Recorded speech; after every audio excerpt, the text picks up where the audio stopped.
Welcome to session 5 of Essentials. This week we are looking at Daniel chapter 6, which is the very well-known story of Daniel in the lion's den. So Jason, tell us about this story and what it tells us about God and why it's important for us to look at it today. Absolutely. This is one of those stories that really stuck with me as a child. I grew up learning all the stories of the Old Testament. But then when I read this as an adult, I realized there is just a ton more here than you're probably going to teach in a children's Sunday school or talk about as a child. And so Daniel is this amazing guy. He has just a wonderful character. He has tremendous leadership. And Darius, King Darius, he wants to elevate Daniel to be in charge of all the leaders, all the satraps, all these different governors in the region and beyond, and under all of Darius's rule.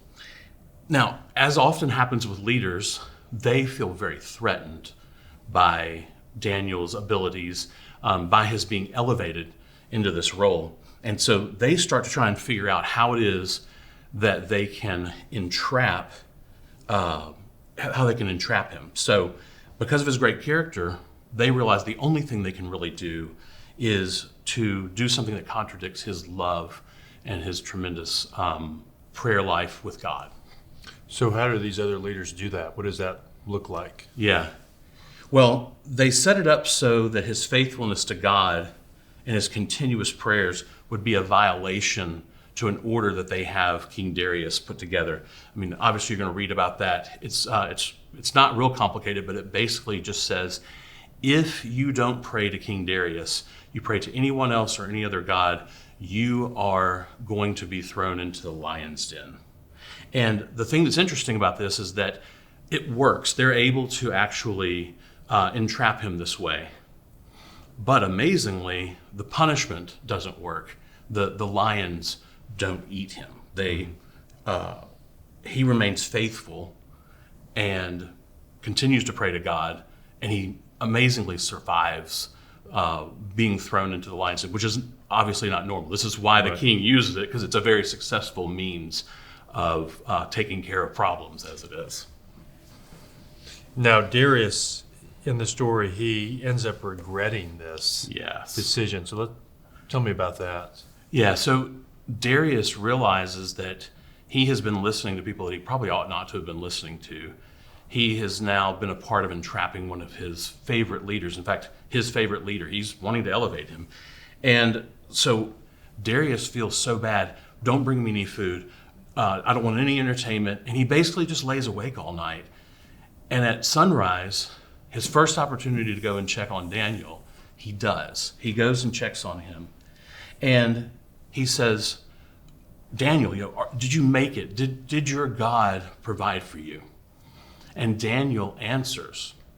And so what this means is that Darius recognizes that if Daniel's God does what he says and allows him to live, then he must be the true and living God.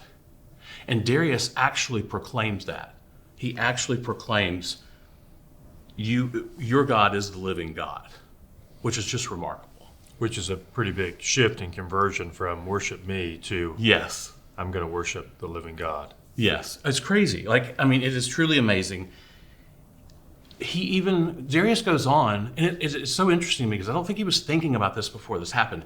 He goes on to say, the kingdom of God will never be destroyed, and that his dominion will have no end.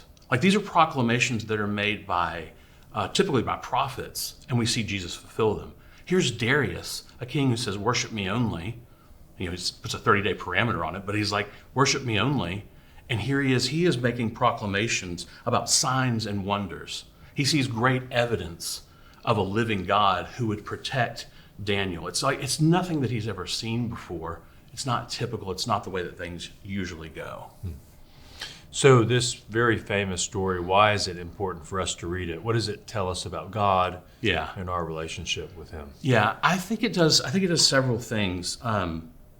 Obviously, there are other stories in Daniel about the fiery furnace and all these different ways that God protects his people, the way that he cares for us.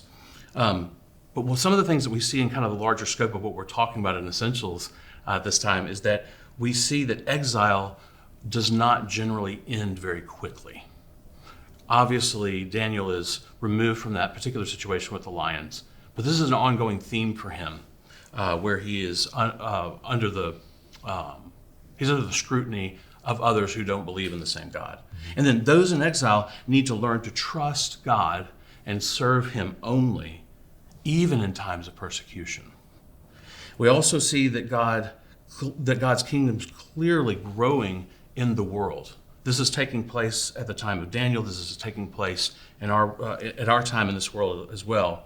So even if world leaders try and make themselves the center of the universe, as Darius was attempting to do, we still need to know that God's kingdom is there. Because we, as Darius proclaims and as we understand, we serve the living God that prevails over all of creation.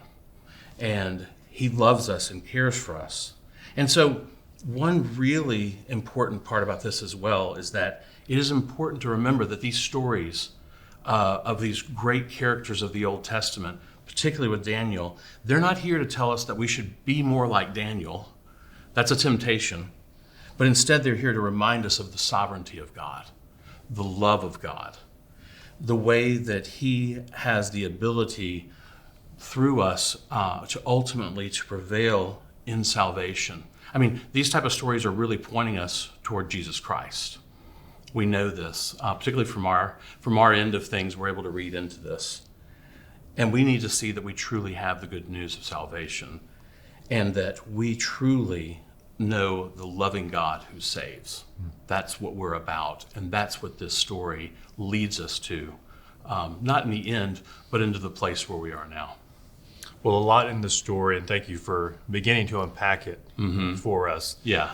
I hope your discussion in your small groups is fruitful as you talk about the loving God we meet in this passage who saves.